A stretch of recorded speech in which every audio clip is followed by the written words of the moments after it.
Olá, meus queridos, sejam bem-vindos diretamente de Dois Córregos, interior de São Paulo. Eu, André Massolini, peço licença para falar com você. Vamos então à pergunta dela que diz assim: Boa noite, André. Eu vou viajar em janeiro e estou muito ansiosa. Tenho crises de pânico. O que fazer para amenizar? Sou muito ansiosa, tenho medo de morrer.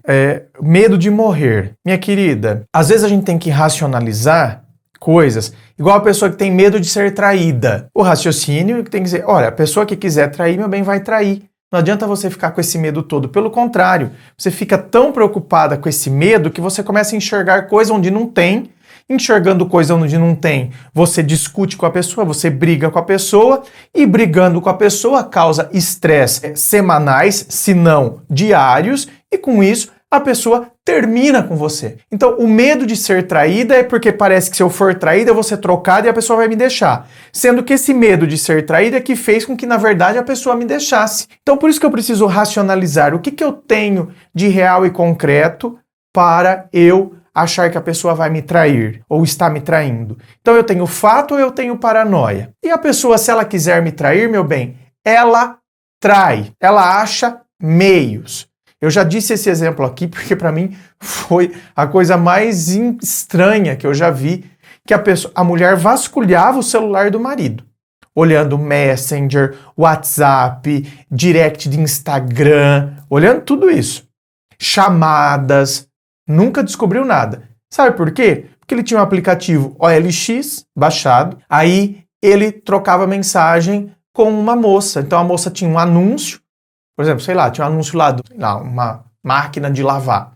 E ele trocava mensagem através da OLX com a moça. Eu não sei os detalhes de como funcionava isso, né? Foi a pessoa que no meio do relato soltou isso pra mim, mostrando que, tá vendo, não adiantava ela ser ciumenta daquele jeito, porque quando ela foi descobriu que eles conversavam através de um anúncio da OLX. Meu bem, tá vendo? Vou ficar gastando energia com isso. Agora, eu vou ficar gastando energia achando que eu vou morrer? Então, quer dizer, assim como... Escuta, eu tenho fato ou eu tenho paranoia? O que eu tenho de real e concreto para imaginar que a pessoa está me traindo? Ah, fato ou paranoia? Tá vendo que eu tenho que ativar o meu lado racional? É dessa forma que a gente ativa a racionalização. Olha, eu tenho medo de morrer, eu vou morrer. Tá, o que eu tenho como fato? Eu estou com alguma moléstia, com alguma doença séria, grave? Não, não estou. Ainda que tivesse. Eu atendo uma mulher, por exemplo, que o médico mandou ela embora, falou que não tinha mais o que fazer. Ela estava com câncer, então não tem mais o que fazer. Tudo que tinha que ser feito com você eu já fiz. E mandou para casa, para morrer em casa. Tem mais o que eu fazer e tal. E ela falou, gente, mas não, eu vou estudar, eu quero prestar vestibular, eu tenho tanto para viver ainda. Então ela entrou numa outra mentalidade, sabe o que aconteceu, gente? Eu atendi ela e já faz não sei quantos anos desse diagnóstico que era para ela morrer. E ela vai, faz os exames dela, não tem nada mais. Nada. Ainda com o diagnóstico, você vai morrer. Não morreu. Então, olha isso. Isso é ativar o racional. A pessoa tinha um diagnóstico, já fez todo o tratamento. Não morreu. E tá aí vivendo e procurando outras viagens para fazer e curtindo a vida e aproveitando o mundo. Agora, tá vendo? Eu não tenho nada, não tenho nenhum diagnóstico. Eu vou morrer? Vou? Ai, não fala essas coisas, pelo amor de Deus, bem. A gente não pode se iludir. A gente não pode fugir da realidade. Eu vou morrer? Vou. Vou morrer. E aí, dependendo da sua crença, na verdade, não é? Esse verbo morrer, ele existe para a matéria. Eu vou deixar de habitar este corpo, porque o meu espírito é imortal. Então eu vou morrer? Não.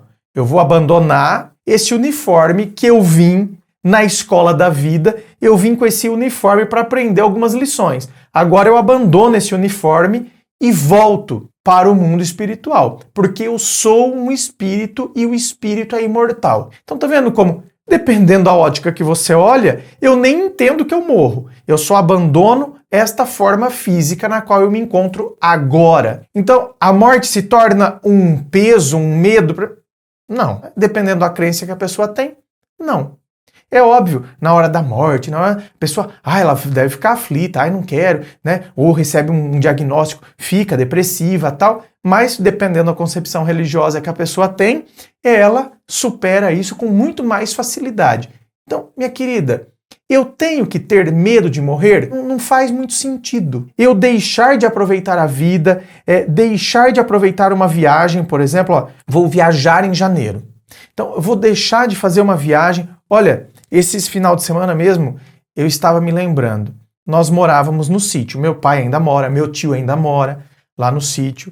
E aí, esse meu tio, que eu vou dar o exemplo, ele já morreu agora, né? Ele morreu um pouco antes da pandemia. Final de 2019, ele morreu. Ainda bem que ele morreu antes da pandemia, porque ele ia enlouquecer com a pandemia, porque ele era todo encanado, tá vendo? Medo de doença, lavar a mão sempre, ele era todo paranoico com essas coisas. E eu lembro o que aconteceu. Esse meu tio, casado, não é? Com a minha tia, mas ela é minha tia postiça, ele que é meu tio. Tinha uma filha, aí tinha eu e o meu primo. Então nós íamos à Aparecida do Norte. Isso eu tô falando lá da década de 90. Íamos à Aparecida do Norte. Numa sexta-feira ou num sábado, uma coisa assim, à noite, o ônibus passava, né? O sítio dos meus pais fica em frente a uma rodovia. Então o ônibus ia parar, né? Vai parando, pegando as pessoas, porque era um ônibus, uma caravana com todas as pessoas ali do sítio. Então, a minha prima, que é a filha do meu tio, estava toda empolgada, criança, né, toda empolgada. E nós também, eu e meu primo também éramos crianças, um pouco mais velhos que ela. E aí, faltando tipo 40 minutos pra gente descer lá na rodovia para pegar o ônibus, esse meu tio surtou e falou que não ia, porque ele tinha medo que fosse acontecer algum acidente. E então ele não ia, e consequentemente a minha tia e a minha prima não podiam ir. Por quê? Porque ele tinha medo que elas fossem morrer. Surtou, né? Então, esses medos de morrer aí, ó. A minha prima ficou desolada, e aí um outro tio meu, com a minha tia, pegou a passagem para eu e meu primo a gente poder ir. A gente ia perder a passagem também. Então, olha só. Não foi. Aconteceu alguma coisa com o ônibus que nós fomos? Graças a Deus. Não. Fomos à Aparecida do Norte, né? Participamos da missa lá, andamos por lá, tudo, retornamos, tudo bem. Tá vendo? Lanches feitos, a minha prima com fazendo os planos de viagem, nunca tinha ido para Aparecida do Norte, não sei o que, né? Tá vendo? Não foi, ficou lá frustrada, e depois o meu tio, lógico, depois bate o arrependimento, vê o sofrimento da filha, né? Vem a culpa por algo que jamais aconteceu. Pelo contrário, isso eu tô falando da década de 90. Ele veio morrer em 2019, um pouco antes da pandemia. Olha quanto tempo depois ele morreu. 2019, década de 90, 29 anos depois, 30 anos depois que ele veio morrer. Então tem coisa, minha querida, que a gente tem que pegar essas coisas assim, esses casos que muitas vezes estão ao seu redor. Uma senhora aqui em Dois Córregos. Bonitinha, uma gracinha, era muito amiga de um amigo meu. Velhinha já, mas andava por tudo, era sempre muito ativa. Tropeçou, hora que foi sair da casa dela, tropeçou, caiu, bateu a cabeça na guia, morreu. Então, todo mundo podia pensar que ela fosse morrer de velhice, que ela fosse morrer, não de um tombo. Um idoso, a gente imagina que vai cair, pode quebrar um fêmur, pode... Ai, meu Deus, tem que tomar cuidado. Não, bateu a cabeça, morreu, batendo a cabeça. Entende? Então, assim, minha querida, se você ficar focada nisso, é por isso que uma coisa acarreta a outra. Eu desenvolvendo todos esses medos de morrer, porque eu tenho medo de morrer, né? É óbvio que eu vou ficar ansioso, é óbvio. Sabe por quê? Porque a morte, ela não é uma possibilidade, ela é uma realidade. E eu não sei quando vai chegar. Então, se eu ficar só pensando nela, lógico, gera ansiedade. É igual se eu estivesse esperando... eu marquei um encontro, a pessoa vai chegar. E eu não fico o quê? Ansioso? A pessoa vai chegar, ai meu Deus do céu, marquei um encontro, ai meu Deus do céu.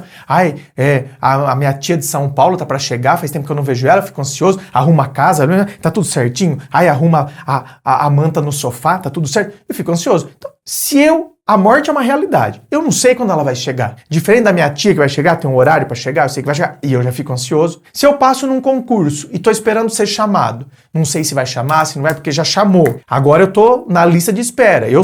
Pode ser que eu seja chamado, mas pode ser que o concurso daqui 2 anos, depois renova para mais 2, mas pode ser que caduque e nunca me chame. Enquanto não chama, eu vou viver o inferno, que eu vou ficar ansioso, esperando que vai chamar, porque pode ser minha oportunidade, é um emprego que eu sempre sonhei, passar nisso. eu fico ansioso. Uma coisa gera a outra, uma coisa puxa a outra. Por isso que no seu caso, não adianta ficar tomando ansiolítico, eu tenho que ir na causa. Eu tenho que buscar fazer uma terapia e ir na causa. Ativar o meu modo racional dentro da terapia, ativar o meu modo racional para que eu possa entender que sim, a morte é uma realidade, mas não tem por que eu ficar focada nela agora. Se eu tiver 30 anos e se eu for morrer com 90, eu vou ficar 60 anos nessa angústia? 60 anos nessa angústia?